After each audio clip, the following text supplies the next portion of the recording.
है तो उसकी माँ फिर जगाती है कि बेटा मुझे गर्म पानी ला कर दो, ठंडा पानी मुझसे पिया नहीं जा रहा है और रात भी ज्यादा हो गया है। बेटा उठता है, उठने के बाद जो है चूल्हा जलाता है, पानी गर्म करता है।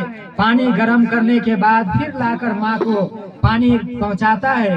पानी पीकर वो फिर पानी गिरा देती है। उसके बाद उसका बेटा बहुत गुस्सा होता है। उसकी माँ कहने लगी कि बेटा बस इतना ही में तुझे गुस्सा आ गया, अभी तो तू बोल रहा था कि माँ बताओ कि तुझे क्या चाहिए। मेरे दोस्तों, वो माँ वो है कि जब बचपन में बच्चा पेशाब करता है बिस्तरों पे, पूरा बिस्तर गीला कर देता है, उसकी माँ रात में जाग करके अपने आंचलों पे, अपने पेट पे बच्चों को सुलाती है, बच्चों को सूखा पे सुलाती है, लेकिन अपने आप को पूरी रात गीला बिस्तर पे सोती है। इसका नाम माँ है। मेरे दोस्तों, माँ की खिदमत करें, माँ की इज्जत करें। माँ का खिदमत करना ये नहीं है कि शादी होने के बाद माँ को भूल जाओ। माँ का अलग मर्तबा है, माँ का अलग मकाम है और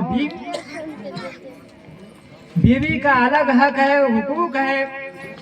तो इसलिए कि शादी ब्याह को आसान बनाओ, आसान तरीके से शादी करो। और शादी में लोग कहता है, कुछ नौजवान कहता है कि अरे शादी तो बर्बादी है। आप लोग भी सुने होंगे कि कहता है कि अरे शादी बर्बादी है। मैं इस बात को वजाहत कर दूं कि शादी बर्बादी नहीं है। जब इमाम साहब या कोई दिन तारीख बनाता है तो उसके पहले पेज पे लिखता है शादी खाना आबादी। वो इसलिए लिखता है मेरे दोस्तों कि शादी किसी एक दूसरे का नाम नहीं है। शादी एक दूसरे रिश्तेदार, एक दूसरे के घर को मजबूत करना, एक पराए आती है, एक घर, एक खाना आबादी होता है, वहाँ से जनरेशन बढ़ने का एक रास्ता बनता है।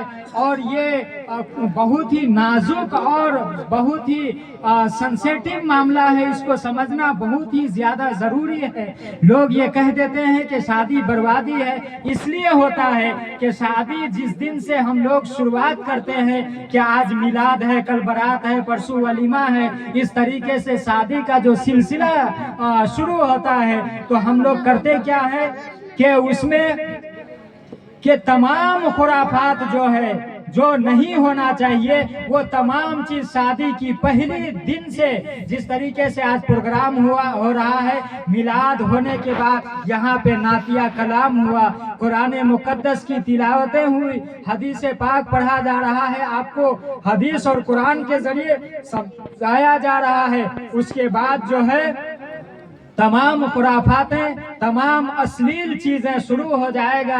और मुसलमान कौम आज जब तक शादी में डीजे वगैरह क्या क्या है जब तक नहीं जाएगा, तो लोग ये समझते हैं कि शादी जो है अधूरा रह जाएगा। लोग क्या कहेगा, लोग कहेंगे कि अरे ये तो कंजूस लोग हैं, बेकार लोग हैं, इस तरीके का कहेंगे। तो मेरे दोस्तों, शादी को जो बर्बादी है, हम लोग शुरू से ही उसकी तमाम खुराफात को अपनी शादी खाना आबादी में शामिल करते हुए चलना शुरू कर देते हैं। तो मेरे दोस्तों, इस चीज से बचने की कोशिश करें। शादी कोई खेल नहीं है, ये बिल्कुल इसको समझने की जरूरत है। और शादी करने से पहले हर एक नौजवान को शादी की हकूक, शादी इस्लाह चीज को समझना बहुत ज्यादा जरूरी है। आप लोग कोशिश करें कि शादी होने के बाद बीवी के हकूक क्या है उसको समझें और पढ़ें और इमामों से जानने की कोशिश करें। मेरे दोस्तों, ये शादी है और बीवी से भी मोहब्बत करना ये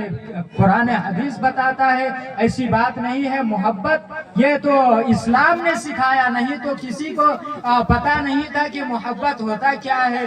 आज पूरी दुनिया इस्लाम को ही बताता है कि मोहब्बत नहीं सिखाता है। आज लोग कहते हैं कि इस्लाम कैद खाने का नाम है, मजहब इस्लाम कैद खाने का नाम है। नहीं मेरे दोस्तों, कैद खाने का नाम नहीं है। अगर आप सही स्टडी पे चलेंगे, सही तौर तरीके पे चलेंगे, तो आप तारीख उठा कर देखें, बुर्का पहनने वाली, हिजाब में रहने वाली जज भी मिलेगा, डॉक्टर भी मिलेगा, इंजीनियर भी मिलेगा, हर लाइन में, हर तबके में ये तमाम चीजें मिलेंगे आपको।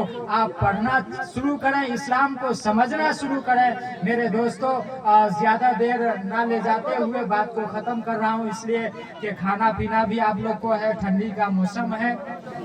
आइए हम लोग खड़े होकर सलात सलाम पढ़ते हैं।